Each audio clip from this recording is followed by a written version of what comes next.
भोपाल के जहांगीराबाद में दो समुदायों के बीच शुरू हुआ झगड़ा भयानक हिंसा में बदल गया। वहां की पुरानी गल्ला मंडी में हुई हिंसा के दौरान दोनों गुटों में पथराव हुआ, लाठियां चली और तलवारें लहराई गईं।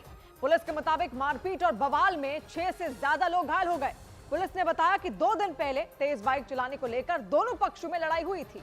उस दिन भी दोनों गुटों में चाकूबाजी हुई थी और तलवारें तक चली थी। मामला थाने पहुंच गया था और 5 लोगों पर केस भी दर्ज कर लिया गया था। लेकिन उसी विवाद को लेकर दोनों समुदायों के लोग एक बार फिर भिड़ गए। पुरानी गल्ला मंडी में सड़क जंग का मैदान बन गई। एक पक्ष के लोग दूसरे गुट के लोगों पर पथराव करते दिखे। उनके हाथों में तलवार और लाठियां नजर आईं। सड़क से पत्थर उठाकर हमलावर दूसरे पक्ष के लोगों के घरों पर पथराव करते दिखे। आज सुबह 10 बजे करीब एकदम से बवाल की आवाज आई और जब बाहर निकल के देखा तो लोगों के हाथ में डंडे, तलवार, छुरियां एक दूसरे के ऊपर घुमा रहे थे। हमले के दौरान कुछ लोगों ने अपने घरों की खिड़कियों से अपने मोबाइल कैमरे में वीडियो रिकॉर्ड कर लिया, जिसमें दूसरे गुट के करीब 50 लोग हमला करते दिखे। हमलावरों में महिलाएं भी शामिल थी। उनके हाथों में भी डंडे नजर आए। आज यहाँ पर दंगे जैसी जो स्थिति है वो बन गई। दोनों पक्षों की ओर से एक दूसरे के ऊपर पत्थर बरसाए गए, तलवार और लाठी डंडे लहराते हुए लोग नजर आए। गाड़ियों में तोड़फोड़ हुई। घरों की आप हालत यहाँ पे देख सकते हैं। घरों के दरवाजों पर तलवार से हमले के निशान दिखाई दिए। थोड़ी ही देर में वहाँ स्थिति बेकाबू हो गई। अफरा तफरी मच गई। हमले के बाद तोड़फोड़ के निशान जगह जगह दिखाई दिए। देखिए, ये एक गाड़ी है। इस गाड़ी की हालत में आपको बता दूं कितनी बुरी तरीके से यहाँ पर इसको क्षतिग्रस्त किया गया है। लोगों ने बताया कि करीब 1 घंटे तक उपद्रव और बवाल करने के बाद दूसरे समुदाय के लोग वहां से चले गए, लेकिन इससे पूरे इलाके में माहौल गर्मा गया। बवाल की सूचना मिलने पर भारी संख्या में पुलिस फोर्स भोपाल की पुरानी गल्ला मंडी में पहुंच गई। हालात को संभालने के लिए खुद डीसीपी प्रियंका शुक्ला ने मोर्चा संभाल लिया। पुलिस ने बताया कि 2 दिन पहले मुस्लिम समुदाय का एक लड़का तेज रफ्तार बाइक चलाते हुए सरदार मोहल्ले से निकल रहा था। उस वक्त वहां 2 लोगों ने उस लड़के को रोककर उससे मारपीट की थी। बवाल बढ़ने पर उस लड़के का भाई भी वहां पहुंच गया था।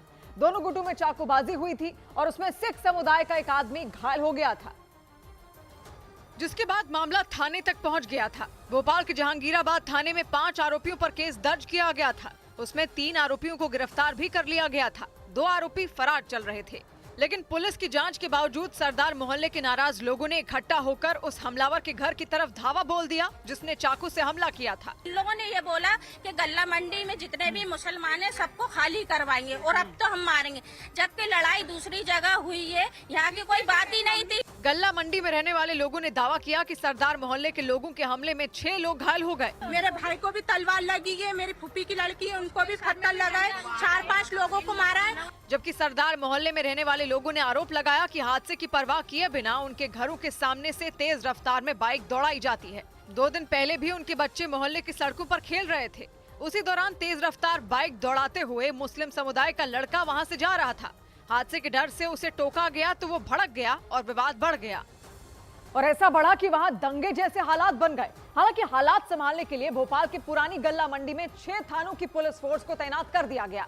मामले की गंभीरता को देखते हुए पूरे इलाके की घेरेबंदी कर दी गई और चप्पे चप्पे पर पुलिस वाले तैनात दिखाई दिए। डीसीपी ने भरोसा दिया कि उपद्रव में शामिल लोगों पर एक्शन लिया जाएगा। अतिरिक्त बल है वो भी यहाँ पर बुलाया गया है ताकि किसी भी तरीके से लॉ एंड ऑर्डर की स्थिति ना बिगड़े। जो महिला अधिकारी हैं उनको भी यहाँ पर तैनात किया गया है। पूरे इलाके में इतनी फोर्स तैनात दिखी कि लगा जैसे वहाँ कोई पुलिस छावनी हो। पुलिस के मुताबिक चाकूबाजी, पथराव और तलवार लहराने वालों की पहचान की जा रही है। इलाके में लगे सीसीटीवी कैमरों के वीडियो खंगाले जाएंगे। डीसीपी ने हालात को काबू में होने का दावा किया। पुलिस ने यहाँ पे स्थिति को फिलहाल कंट्रोल में कर लिया है। इस विवाद के पीछे और क्या कारण थे, क्या कोई पुराने विवाद भी इसके पीछे वजह रही है, उस पर पुलिस अभी जांच पड़ताल करने का काम कर रही है। पुलिस ने लोगों से अपील की कि वो सोशल मीडिया पर फैलाई जा रही अफवाहों पर ध्यान न दें, किसी भी तरह का भड़काऊ मैसेज फॉरवर्ड न करें।